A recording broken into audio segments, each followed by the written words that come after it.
adore my 64, my Commodore 64. Every gamer today knows the sandbox genre. These games drop you into an environment with a set of tools and ask you to build or destroy to your heart's content.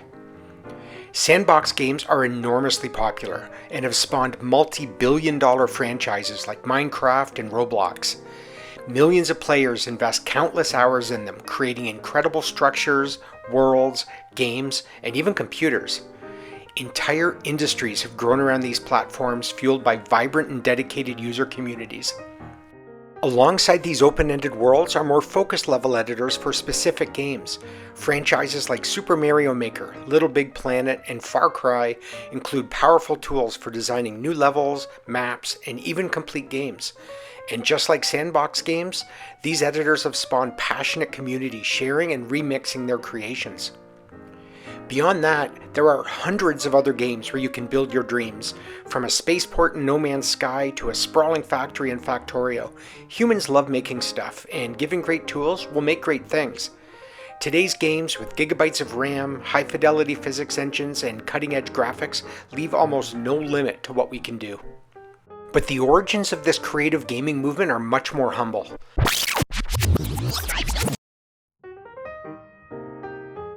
Back then, we didn't even call them sandboxes.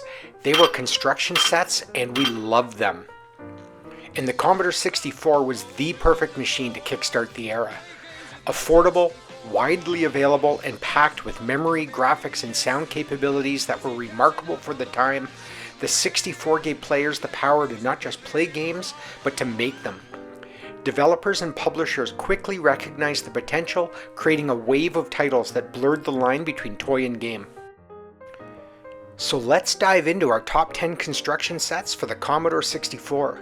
These are the titles that defined the genre, inspired countless creators, and laid the foundation for the sandbox games we know today. Kicking off our countdown is a game that isn't specifically a construction set, but is a title that deserves recognition as probably being the earliest known game with a level editor. Lode Runner is an iconic puzzle platformer on the 64. One of its features is a great editor where players could craft new levels, challenge friends, and extend the game's lifespan indefinitely. And perhaps best of all, this one is perfect if you enjoyed making your friends rage quit from your hellishly difficult creations. Bonus points if they threw the joystick. Next up is a lesser known gem, Boulder Construction Kit. This toolkit let players design their own caves, puzzles, and rock dodging challenges in the style of the classic Boulder Dash.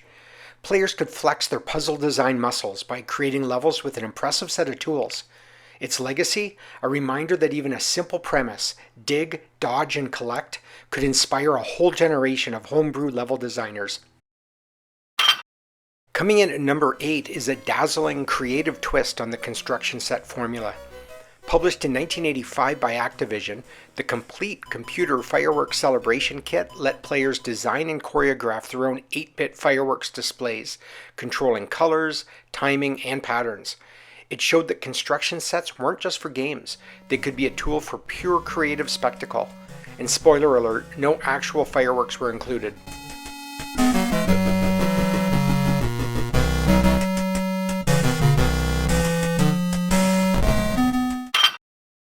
Garry Kitchen's GameMaker gave players the tools to create full arcade-style games, from graphics and sound to enemy behavior and game logic.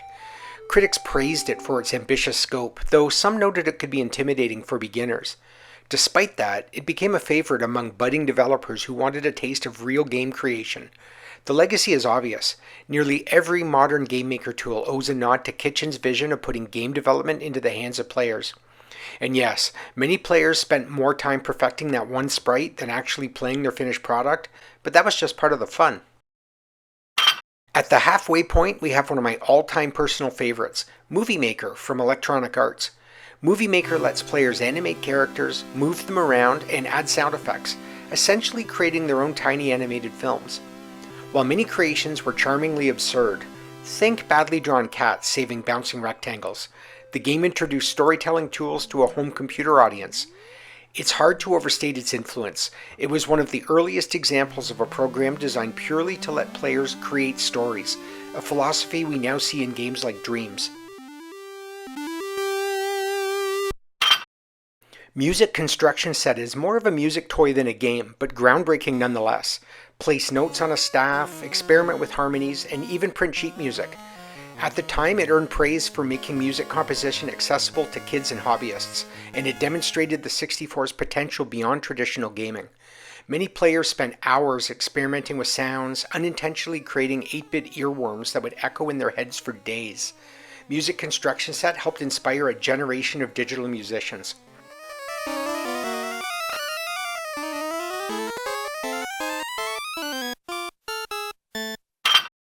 At number 4, we have Adventure Construction Set, also from Electronic Arts. If you ever wanted to be a god of your own RPG universe, ACS was the tool for you.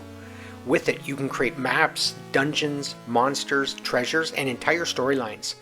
Critics praised it for its depth, and players could craft adventures that rivaled commercial titles.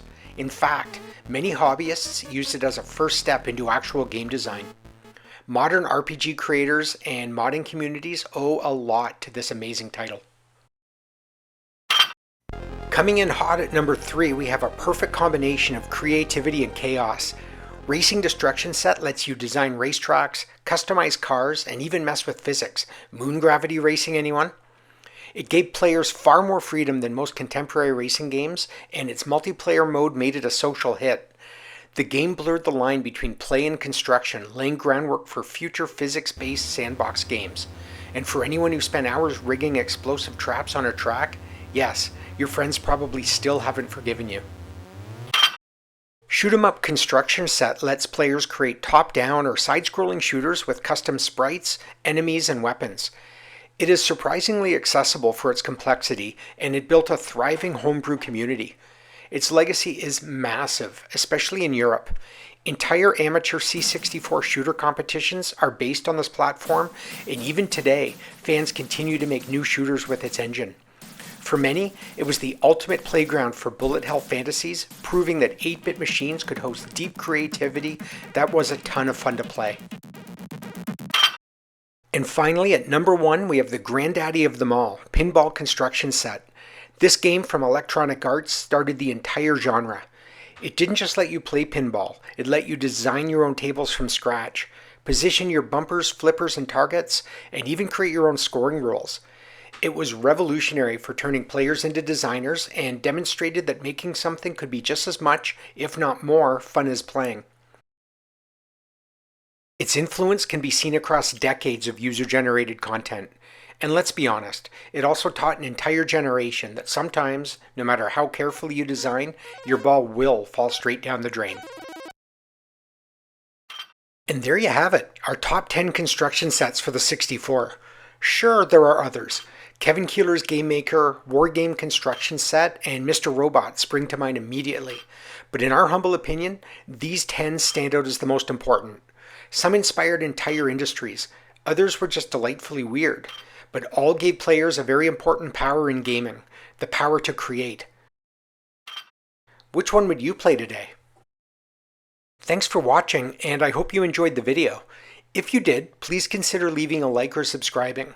And if you have construction set stories you'd like to share, I'd love to hear them. Drop them in the comments. Hope to see you again.